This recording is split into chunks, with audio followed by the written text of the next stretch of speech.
All right, we're about to get started. So if you could find your seats, please. All right, good afternoon and welcome to day 2 of the 4th annual Technology Outlook Week. Over the course of this week, we'll be looking at the latest trends, technologies, and products in a wide array of categories, from labels and packaging to production inkjet printing to wide format and signage to textiles and apparel and to finishing. Yesterday, if you were here, we kicked things off with digital printing, presented by Ralph Schlosser. And if you missed that session, be sure to check out the slide and video archive on our Technology Outlook 2023 page at WhatTheyThink.com. Today, we turn to software and workflow with Pat McGrew and Ryan Maccabee, and sponsored by Global Graphics and Ultimate Technographics. But before we dive in, our usual housekeeping items. We will have a Q&A at the end of the session. There should be a Q&A box somewhere on your screen, so feel free to ask away, and we will attempt to answer it in the time allotted. This session is also being recorded, and the archive of today's presentation, slides and audio, should be ready for download or viewing on our Technology Outlook site by the end of business today. This session is co-sponsored by Global Graphics. Mako is the ultimate software development kit for print industry developers. Incorporating over 30 years of print industry expertise, Mako is built from the ground up to provide unparalleled capabilities, flexibility, and reliability for developing PDF viewers, editors, and custom workflow components. Whether you're looking to streamline your workflows or create the next big thing in print, Mako is the tool you need to succeed. And with IDOM, its powerful intelligent document object model, you'll have even more control and precision over your print projects than ever before. So for more information, visit globalgraphics.com/Mako. And we thank Global Graphics for sponsoring this session. All right, we've got a lot to get through, so I introduce our twin quasars of workflow and software, Pat McGrew and Ryan Maccabee. Take it away, Pat and Ryan. I don't think I've ever been called a quasar before. Have you, Ryan? By Richard last year, I believe. Oh, maybe that's where I heard it before. So as you can see on the screen, it's me, Pat McGrew, and my partner in all things workflow, Ryan Maccabee. We are here to talk about frameworks for automation, and you know us for workflow, and that's certainly something that we love to talk about and love to share. But one of the things we also do is we kind of look at the bigger industry. We look at how the different print segments are solving problems, and we look at sort of things that are kind of pure manufacturing to also take a look at how they're solving problems. And over the last few years of kind of doing these deep dives, Ryan, frameworks have kind of jumped out as a way to sort of organize and try to figure out a way to build that best style of automation that will be most useful to someone. Why do we call it a framework? Yeah, and if you don't want to call it a framework, because that might be too much of a techie kind of name for you, simply ask, think of it as a series of questions, really, because it's really meant as a map or a guide in terms of how to figure out how the methods and the things that you need to do to unlock the automation. And I think that's where we've seen over the years where it's really a struggle, because if you think about it, printing is really like a big chemistry experiment in many ways, right? Because on some days, right? I mean, most of us, if you think about it, we have multiple product lines, probably half a dozen more. And each one of those unique products require its own path from the beginning of the customer raising their hand saying, hey, I want this produced, until it gets delivered in whatever manner that is. And sometimes the delivery can be digital or it can be physical in a print format. And so you probably have minimally about 50 high-level steps for each one of those products. And then you dovetail beneath the surface there, and you have even more steps. So what happens is you say, I don't think there's anybody that we've ever spoken to, any printer in the industry, that says, oh, no, we don't need automation, we're good. It's more of just how do you get to that point, because it is such a daunting process if you don't basically slice it into smaller pieces. You can't eat the elephant, so to speak. And that's really what we're talking about today. How do you get that kind of framework or mental picture so that you can start, and that it's not just paralysis because it's just too much, it's too overwhelming, I think is the point here, Pat. So let's talk a little bit about sort of styles, right? When you're building a framework, there are a lot of different approaches you can take. We like assessments, right? We think that walking your workflow and actually looking and touching and feeling what's going on the shop floor is a really great way to understand what's going on. The framework helps you define the questions to ask. And whether you're following our, favorite path of assessment, or you're just kind of looking across your shop and trying to figure out where your bottlenecks are and where things don't appear to be very efficient, there are a lot of questions you can ask. And so you can start with simple questions like, gee, how much time am I losing, right?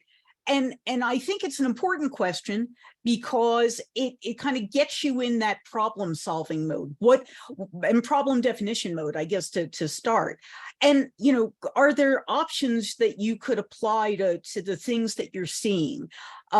Is there a path to automation? Well, okay, there is always a path to automation, but finding your path to automation first takes understanding who you are, how your shop works, what your corporate culture is, what your shop culture is, because you may find that something that we refer to as islands of automation is a path forward. If you're completely manual, maybe you automate some steps and then you look at moving into, you go from manual to semi-auto to automatic.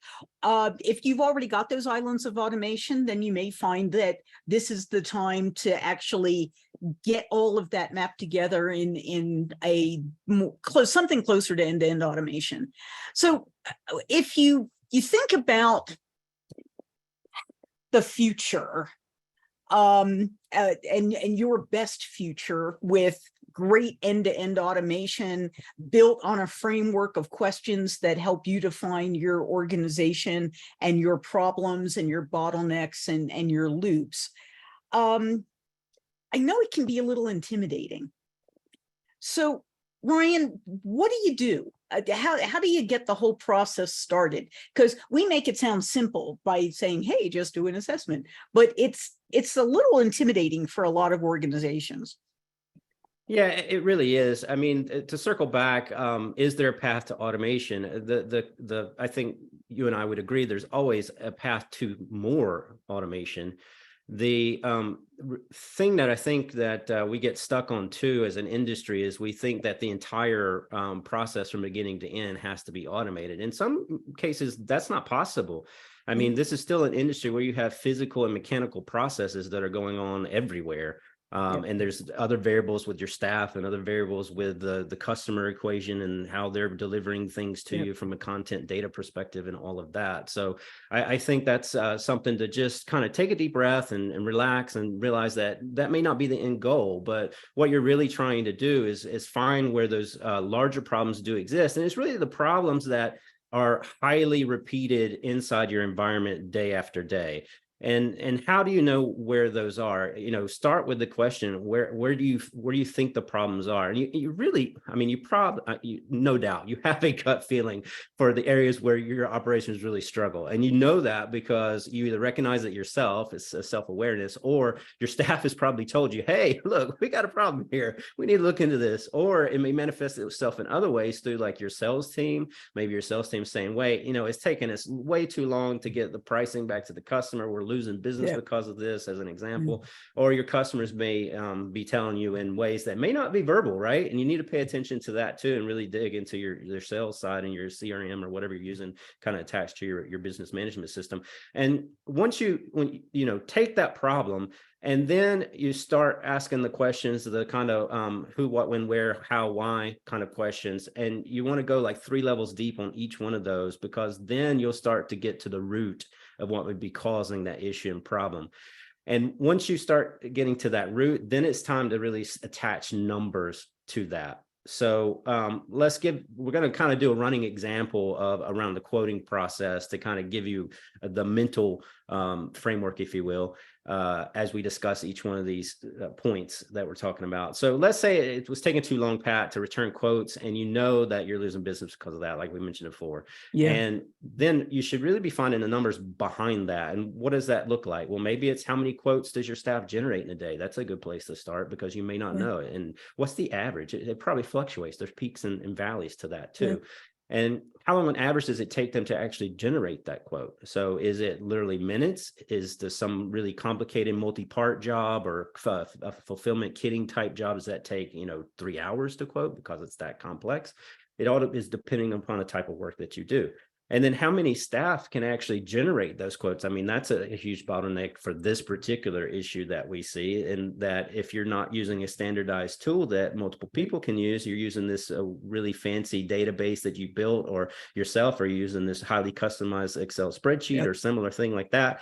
Maybe only 1 or 2 people inside there can do that. And that's a bottleneck in and of itself. So once you have those numbers, you can start to figure out the root of the problem, and then figure out, is it an issue in capacity in terms of the people? Is it some kind of process that needs to put in place because everybody's doing their own version of how they're using the standard tool that you have? Or is it training because they just simply don't know the proper way to go through it? Or is it something else? So I think that's where you kind of start. It's that gut feeling, ask your questions 3 levels deep, and then start putting numbers and trying to quantify how big of a problem is this. Because you may find, I think, Pat, we've found this before, what you think is a huge problem, that's not really the problem when you put the numbers to it, right?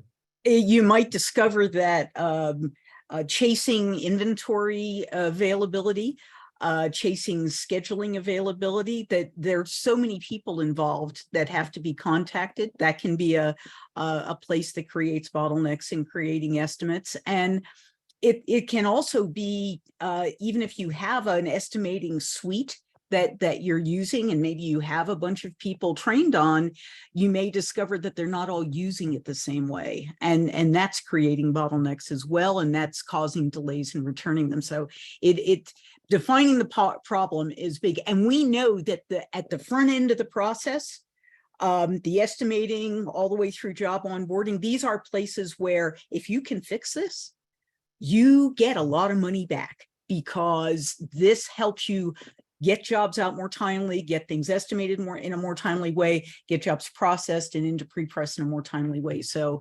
these are great places to be asking questions. That's a good point you just made, that I think we should just amplify a little bit, is that you're looking not for an isolated job specific problem, by the way. We're talking about the problems that are systematic, that happen routinely, because those are the ones that you want to fix, because that'll give you more leverage at the end of the day in terms of more time, more profitability, more this, that, and the other. And it's also the ones that you're going to really see the greatest impact for. Sure, you might want to solve job specific problems, particularly if it went really south or poorly, but you're going to want to, it's the repeated ones, the ones that that gut feeling you have that you have an issue here. Now, one of the things we always ask you to do is when we're working with people, we ask what success looks like. And we ask it because sometimes that's hard to define. It may be that you have just this general sense, oh, well, things feel better. And we're glad it feels better, but you're really looking for things that you can quantify and track on an ongoing basis. Because the thing about frameworks and assessments and building your best workflow is that it's not one and done. It is something that you will be doing forever. In the best circumstances, you're going to come back and revisit your automation decisions, the tools you're using, and even the tasks that you're performing on a regular cadence. And depending on the size of your shop, it might be quarterly, it might be half yearly, it might be yearly, but you want to have things that you can track that will let you know if you're being successful with the plan you put in place or not. So we want to know what you can measure. Is to the extent that you can quantify it with numbers, that's great. Key performance indicators are sort of the lingua franca of trying to understand quantification in manufacturing processes. But also don't be afraid to look at qualitative things. If you can start to get a sense of the ease of getting estimates out. Certainly you might have a number associated with, oh, we're now getting them out in 10 minutes, right? That's a good quantification. But you also might get a sense of relief from the estimating team that, oh, wow, we have this new process and we're not working till 11 o'clock at night anymore. We're not scrambling. We're not eating lunch at our desk anymore because we don't have to, right? So look for those qualitative things, and milestones and timelines are part of your framework as well. They're critical because you need to have an excellent sense of what your expectations are, how realistic those expectations are, but you also need to understand how they're going to impact each one of the tasks that are going on in the shop. And, you know, one of the other elements of success is transparency. And for some print shops, that is a hard thing to achieve. There is a sense that there's management and they make all the strategic decisions and they tell us what machine's going to show up on the floor next. They tell us that we have a new product that we're going to be selling. They tell us that some new finishing device is coming in or that we're changing something. And in a modern marketplace where we know we have labor shortages, we know we have people retiring in droves because of how the bubble has moved through our industry, the more transparency you have with your staff, you know, the fact that you're going to be looking at building a framework, the fact that you're going to be looking at the tasks and trying to figure out automation strategies from manual to to fully automatic, or from semi-automatic to fully automatic. The more transparency you have with your team, the more they will help you identify logical milestones and timelines. And in fact, they may, because of their knowledge, be able to offer solutions that you might not get if you're just sitting in a conference room in a vacuum. So success has a lot of different vectors, a lot of different parameters, a lot of different ways to come at it. And what we want to make sure of is that you understand what this might look like in terms of our quote scenario, right? So remember that we said, Ryan, that success would probably be a reduction in the time to quote. But what else am I looking for?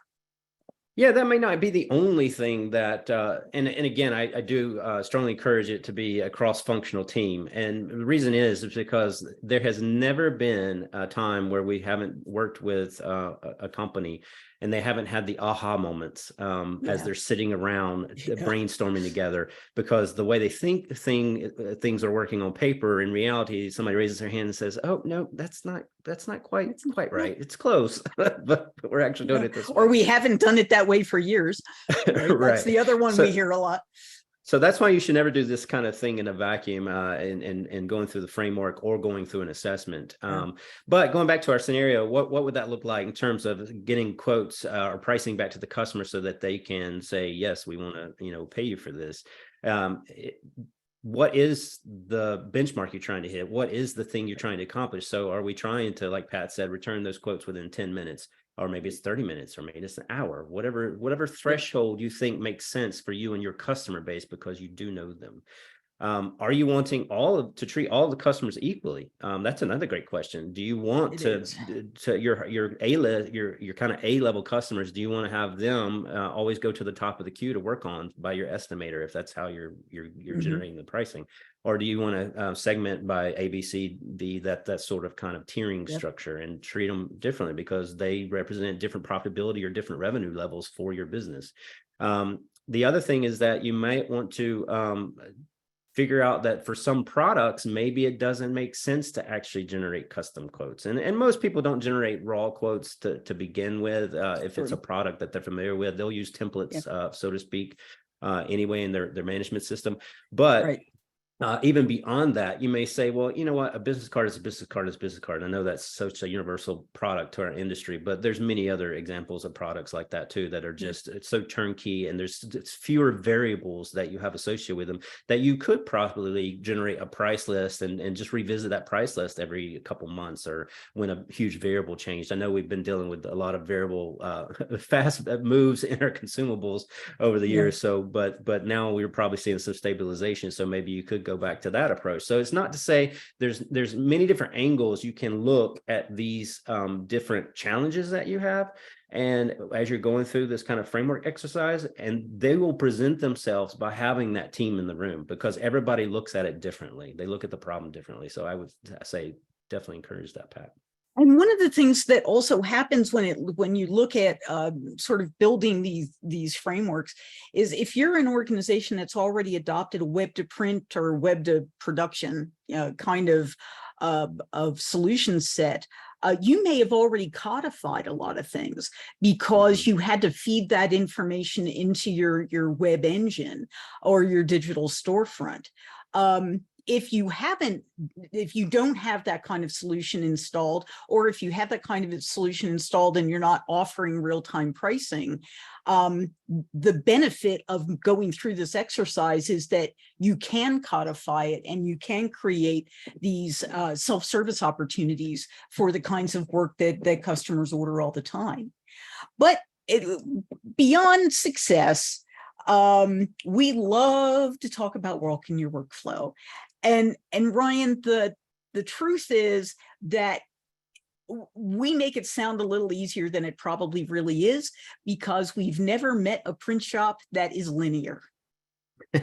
No, it's not. It's not like you get on the A train and you're going to start at the tip of Manhattan, and then you're just going to go straight north and end up in Central Park, as an example, since we're looking at a subway kind of graphic here. But that's that's kind of how we think about it. I think naturally is that it's such a linear process, but in reality, there's a lot of loops, a lot of getting on the track, getting on a different track for a little bit, coming back onto the primary track. That sort of analogy that we're talking about with the subway here. But what this visual does really show is that there are, and I don't know the exact count, but they're probably, like I said, somewhere around 50 high-level processes that most printed work goes through in terms of a processing step. And inside of each one of those, there's many other sub-steps or processes that happen too. So this is just kind of a way for you to visualize where to start and what things to look for in terms of tasks that are being accomplished. And then it comes down to really walking your workflow. That's our friendly name for like an assessment. And assessments can be done really in 3 different ways, I think, are big buckets. One is you can do it yourself and really follow the map and start from the beginning and go to the end with a kind of almost a physical job ticket in your hand. Hopefully you may not be doing that, but that kind of analogy there. And then from there, you could also if you needed additional help, you could seek out your vendor community. Many of those offer assessments, and then you can seek out your independent consultants like Pat and I that also do that kind of stuff. But what you're looking for is, what are those individual tasks, the people, the processes, and the tools and technology that are used to accomplish the work in each one of those little stops on the train. And then ask yourself, you're just simply documenting like what's going on here. And then you're going to start asking yourself, is this the right process? Is there a better way to accomplish the same thing? Is there a way to optimize? Maybe it is the right process, but I need to figure out how to optimize and automate it. And let's spend some time on workshopping that as well. So we're always circling back to that quote problem that we're highlighting here as we go through. So maybe you find that there's just too much back and forth communication between your customer support reps, your salesperson, your estimator, and even the customer, because there's just pretty much no process in place, no standard approach for getting that critical job specification, what the customer wants to have made from that end. And maybe you find that root problem is that everybody is kind of doing their own flavor of the day and not capturing, critical information like format sizes, the different dates that are required for the job to hit, the different or SLAs, and if you're in certain segments of the industry, all that kind of material choices, colors, how it's going to fold or how it's going to convert, that sort of thing. So how can you fix that? There's not just one option here. It's what makes most sense for your environment, your customers, your staff. But option one, as an example, could be just creating standard operating procedure, maybe a paper form or electronic form that they can literally tick down the boxes and get the correct job specifications for that product type. Because remember, different products require different informations in terms of how you're going to produce it and so forth. And then option number two, outside of the standard operating procedure kind of thing, you might want to go a little bit further. And maybe your salesperson you already have a tool in-house, maybe associated with your management system, your print MIS, as we call it, that your salespeople can just go on a portal as they're sitting there with the customer and literally start estimating that or getting the basics of the estimate ready for your estimator to take on further. And that saves a lot of time. It's structured in terms of the information that's being asked of the salesperson. So you could maybe consider that as an option. Or maybe you want to spin it around and say, just like Pat mentioned a few minutes ago, that can we ask the customer to do this? Maybe they want to do this. Maybe they don't want to have to make a phone call. Maybe they don't want to have to talk to your salesperson for, simple things that they do all the time. So maybe, again, you open up that portal that's attached to your management system. Maybe you have some kind of web to print solution or e-commerce solution, and that's the way they can do it too. So I think, again, here, Pat, what we're trying to stress is that there's many different ways to workshop and come at different angles for whatever the problem is. And, one of the things that happens when you start to work towards a standard operating procedure approach is that you discover that there are opportunities to upsell as part of this quote and estimation process, right? So in a lot of shops where the estimators, kind of take the information in and they literally estimate what that job is going to cost being done that way. And there's no attempt to upsell on, a different kind of paper, a different kind of finishing, add a little foil here, a little spot varnish there. There's no attempt to do that because that's not what was asked for, right? And one of the things you can do when you move to this SOP approach is that you can start to add those pieces into the process to say, hey, here's the estimate if you do it the way you asked for it, but here's an upsell option as well, and start to build the revenue streams with these incremental adds. And it's sort of an often missed opportunity in the estimation process.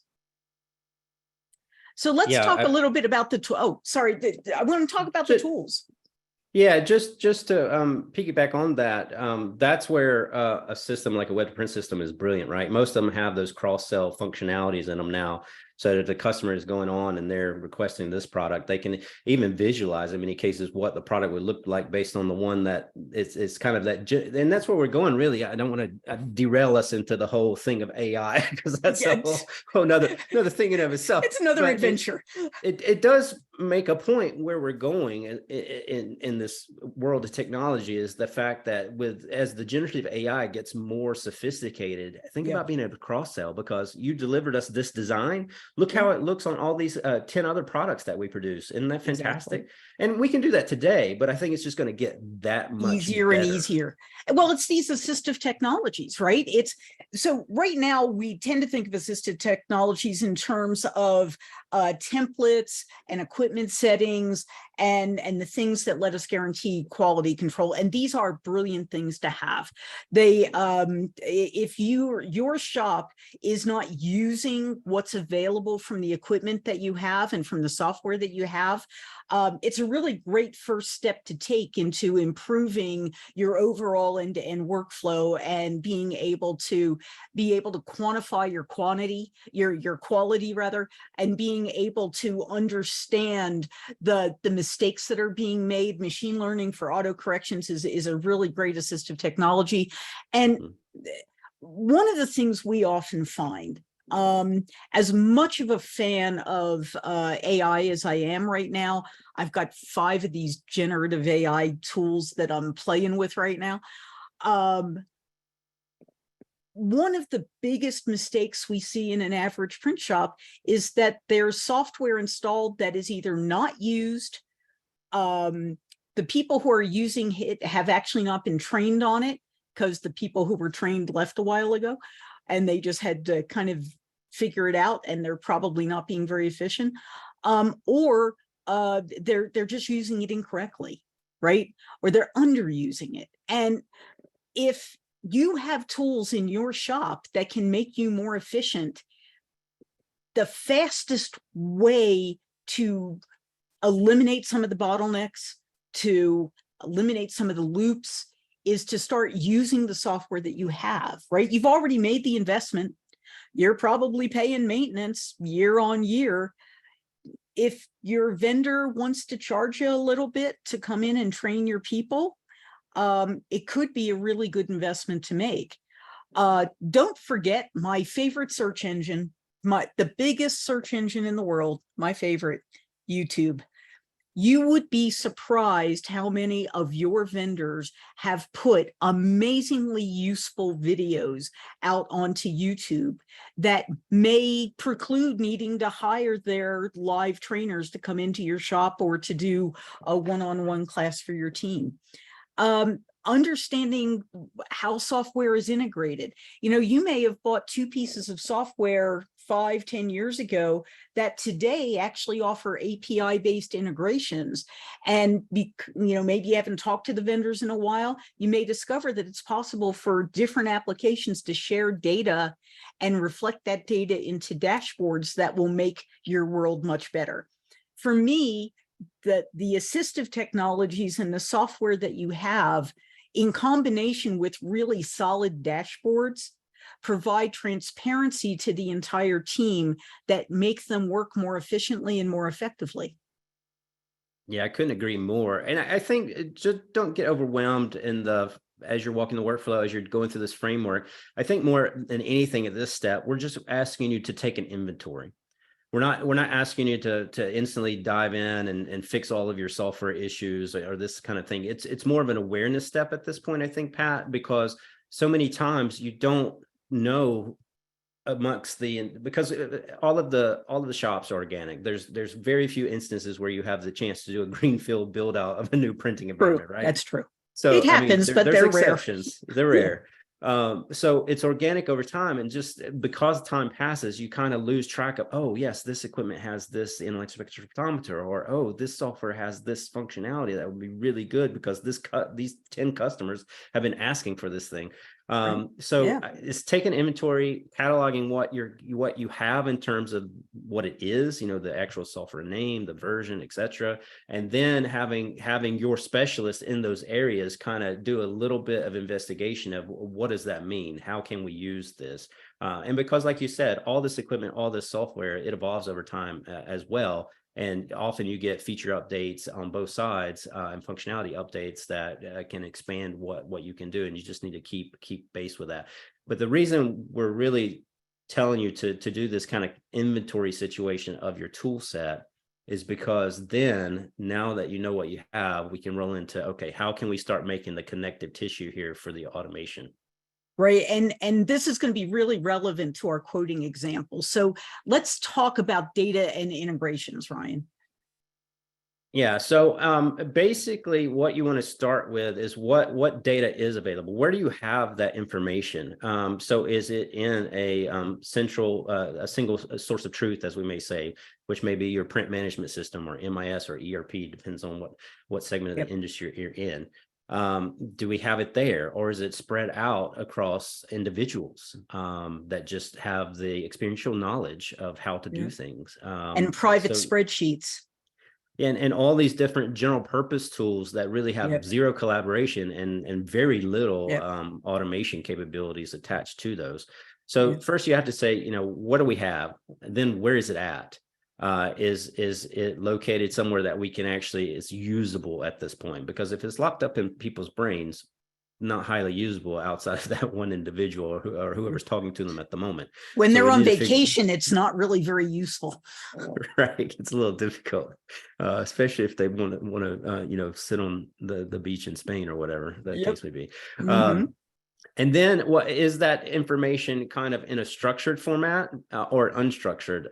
And so a classic example of that, I think, to visualize for people is that if you're receiving requests from your customers through email to say, I want X job produced, that's Yep. the classic example of unstructured, because they can give you 2 words, or they can give you, as you like War to say, and Peace. a lot of War and Peace or Dante's Inferno Yeah, yep. worth of information. And then it's a burden, because who's ever on the receiving side of that, like your CSR, your estimator, they have to then be the hero and say, well, what's really being asked here? And then it creates those communication loops that could go on cycles and cycles at a time and cost a lot of time and money for you. So that's kind of unstructured. Structured would be, is it coming in and it's exactly the information that we're looking for?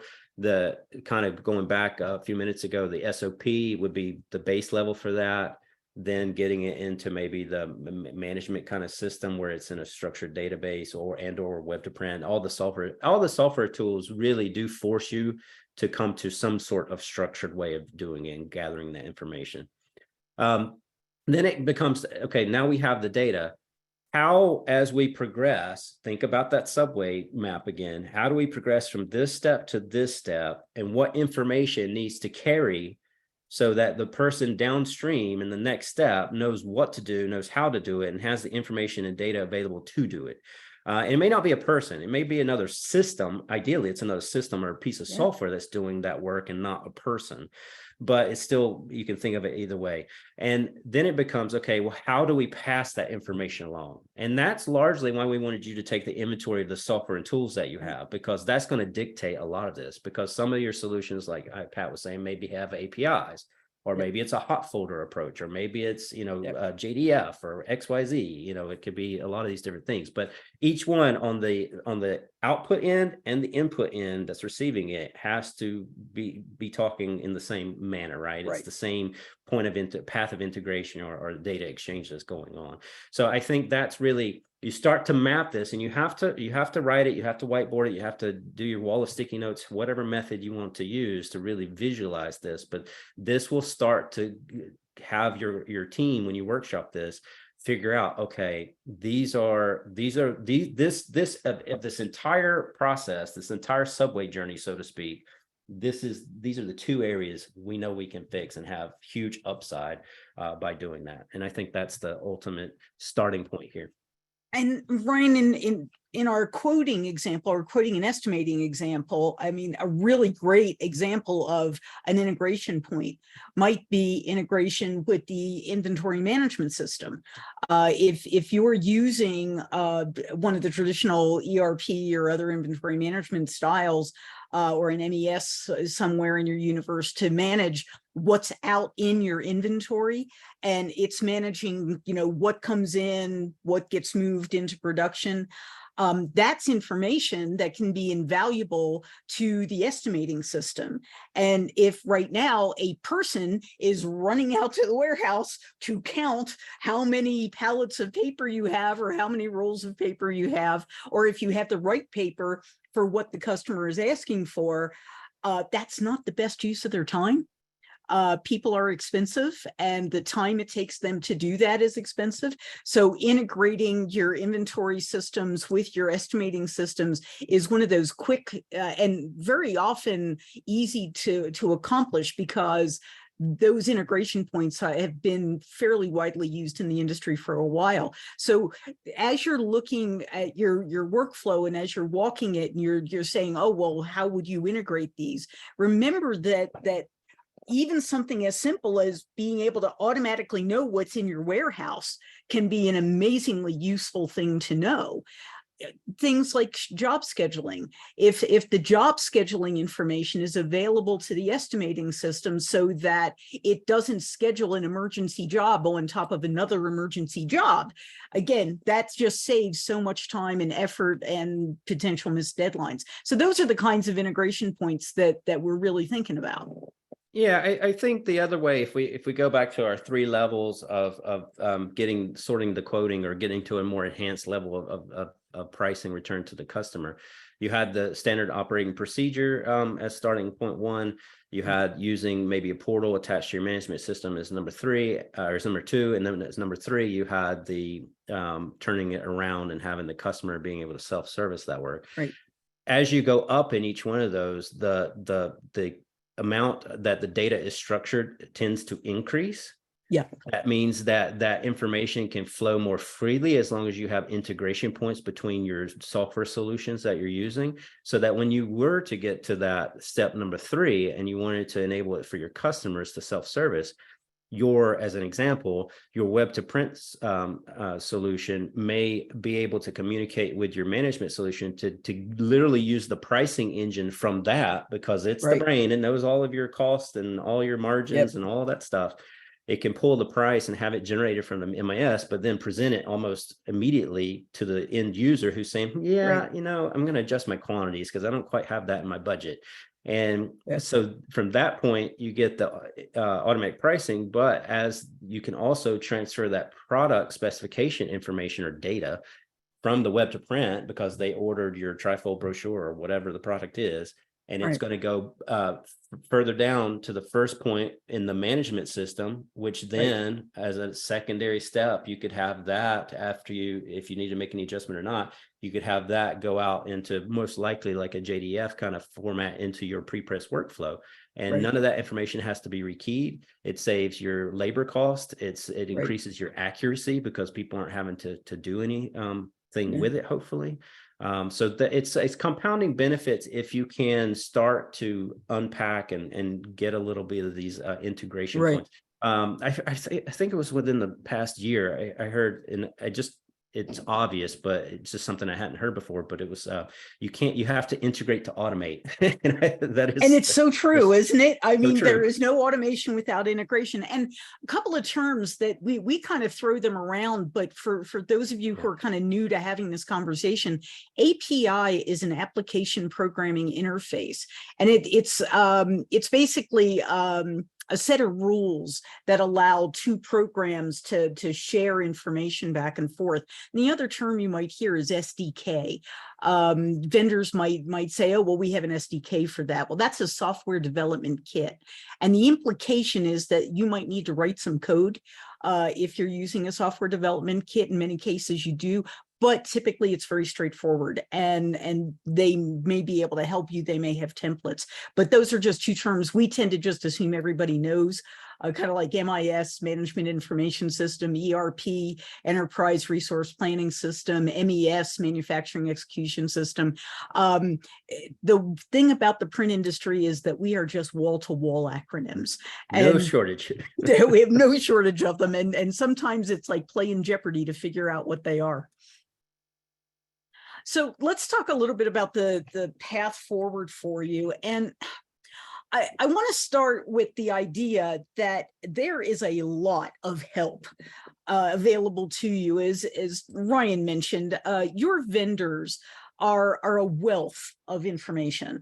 Many of them have dedicated teams who will be delighted to have a conversation with you about how to tighten your workflow, how to make it more efficient, how to optimize it, how to integrate it with other workflows that you have in your business, in your business workflows, in your back office and front office workflows.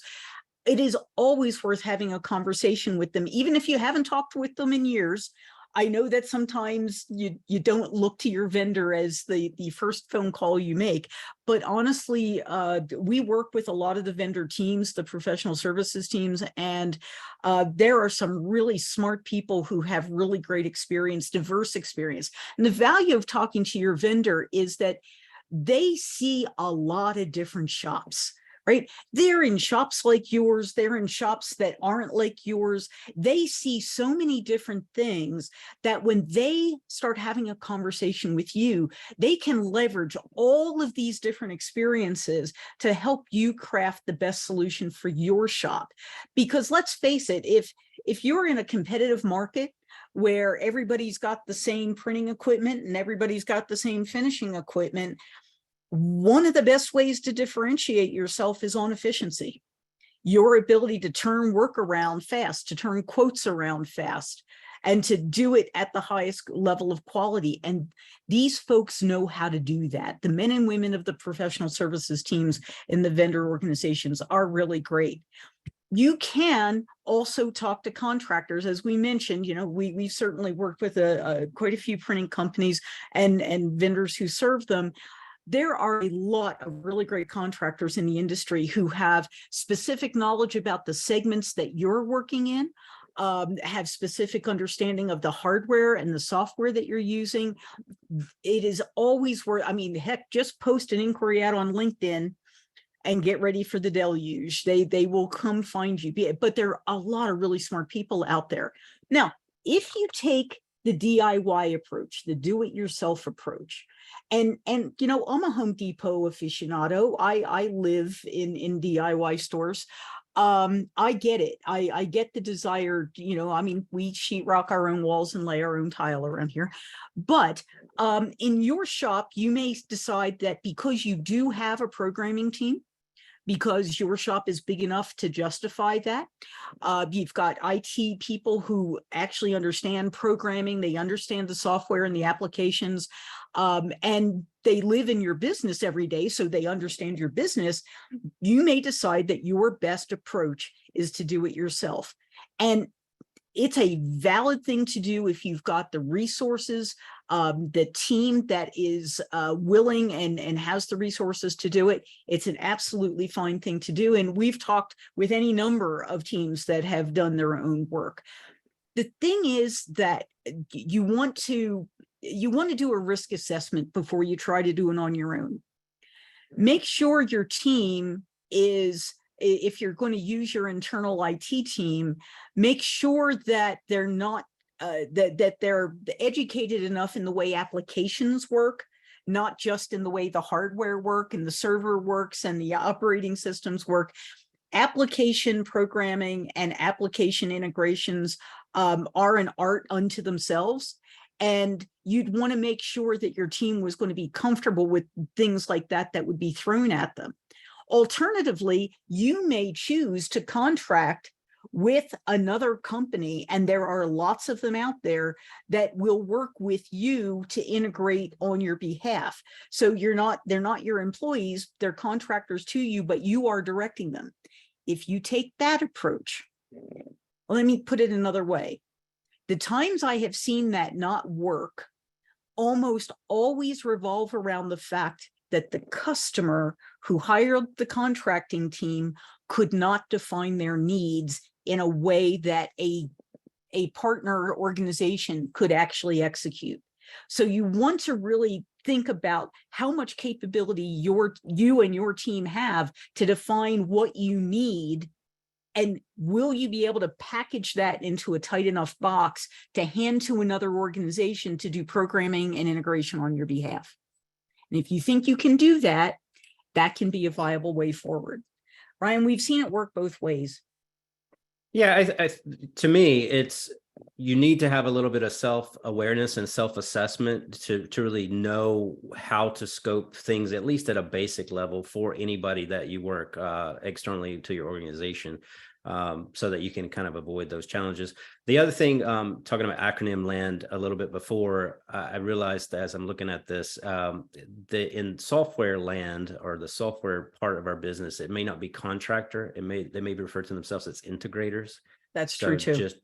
Just know that there's a terminology thing, but it's really similar in what we're talking about here. Yeah. And I think whether you go the DIY approach, which is completely okay, you go, or the vendor or the contract, there's no right or wrong. It's only what's right for your situation. But I think the four variables you're really playing with in this decision-making process are, is it the best use of your resources? Because your internal resources are finite. You can't, like talking about your IT team, they may be working on a very critical customer onboarding or critical customer experience feature that you're trying to roll out for them, and you don't want to take time away from that effort to do this kind of automation activity.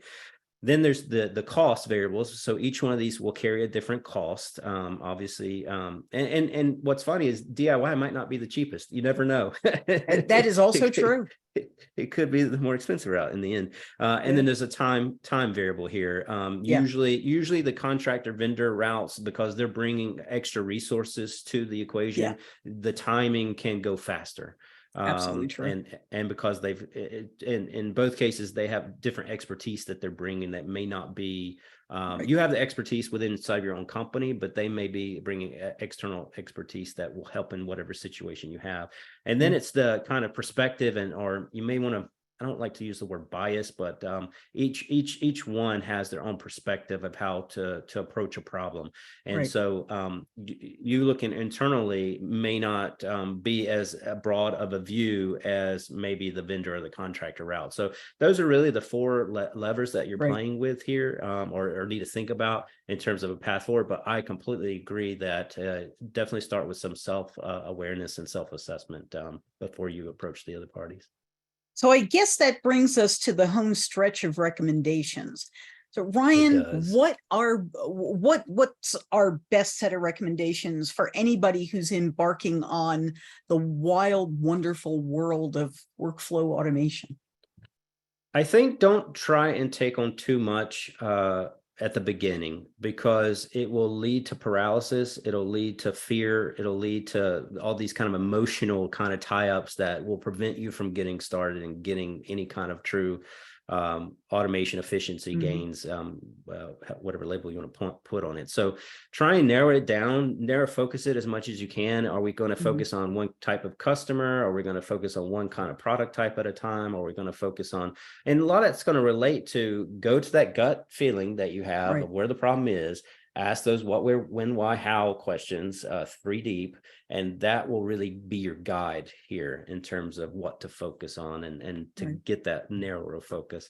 And then it's going to be, you've got to quantify it. You've got, and I like your point that you made earlier, Pat. It's not all quantitative, but really the numbers can't be argued with like that is like true. Qualitative data can. That is so. True.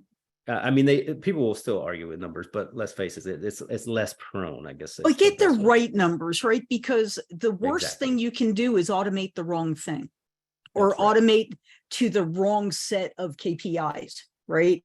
Bad automation that may not matter. Is worse than no automation, right? Yeah, completely agree. But really start to attach numbers to things, because once you attach numbers to things, it forces you in that thought exercise to say, what are we trying to accomplish, and how do we know when we get there? Like, when will we can check the box and say, yep, problem done, let's move on to the next one in our big board that we're working through. Right. So I think that's really the point that we're making here. And then ask yourself, as you walk your workflow and you uncover these kind of task processes that you have, does your team agree that that's the best approach? Because you might find in many cases, it's not the way to do it. You've got better ways. We've been doing it this way for years, but it's the wrong way. And again, your team, because they've got their fingers in it every day, may have suggestions on the better way to do it. And for anybody that, takes that kind of approach that Pat was just verbalizing, incentivize the behavior, right? That goes a long way.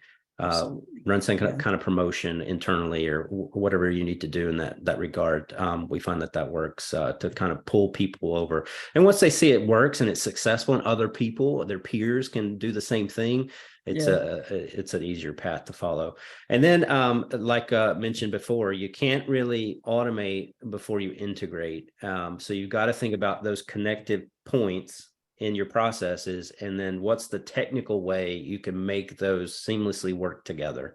And we talked a lot about different ways, starting with very simple automation. Maybe it's just a hot folder, going through more complex automation like APIs and SDKs, which Pat described a little bit earlier.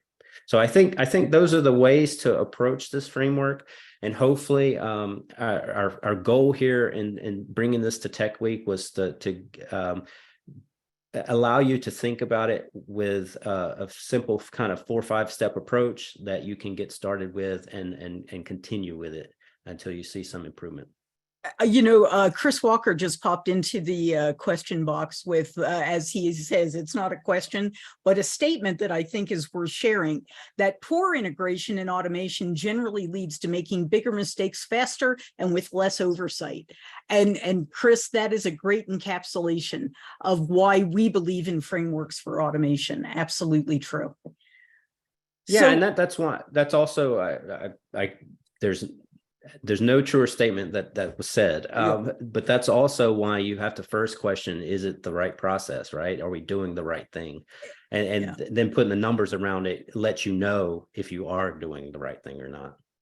absolutely true.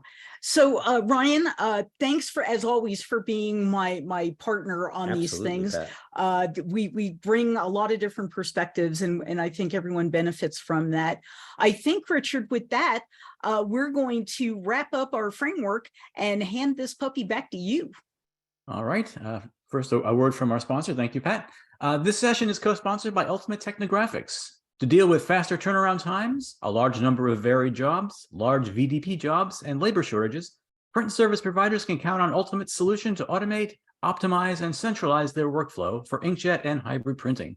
Contact them today to learn more. They are friendly and knowledgeable and will be happy to help. And you can reach them at imposition.com. And we thank Ultimate Technographics for co-sponsoring this session. So Q&A time. So if you have a question, feel free to ask Pat and Ryan.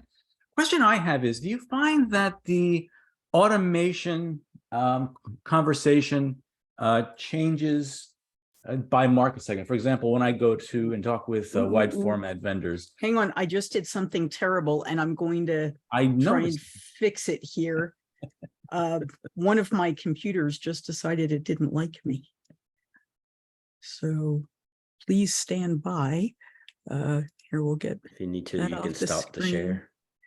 Yeah, I'll hang on one second. I am going to stop the share for a second. Yeah, we'll go to big talking heads here for a moment.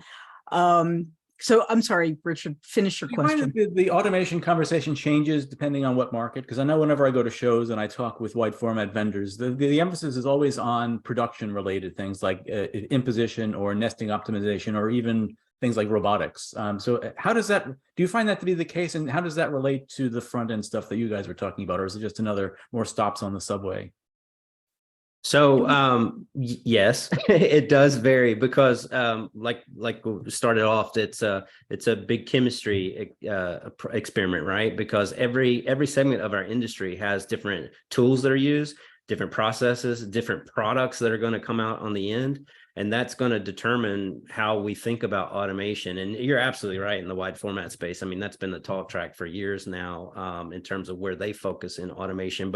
And I think what's interesting is how you can see the progression of the different segments of printing and take the lessons learned from the ones who've kind of been around longer and led the path, so to speak. So if you think about it, offset lithography has been around for a lot longer in the market than wide format inkjet.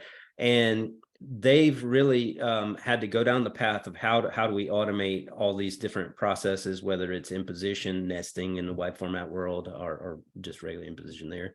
And then, so I think there's lessons to be learned from looking across the segments and figuring out how to better adapt. But I guess my point to that popped in my head when you were talking about the wide format space is that automation is often influenced by the technology that's in that space.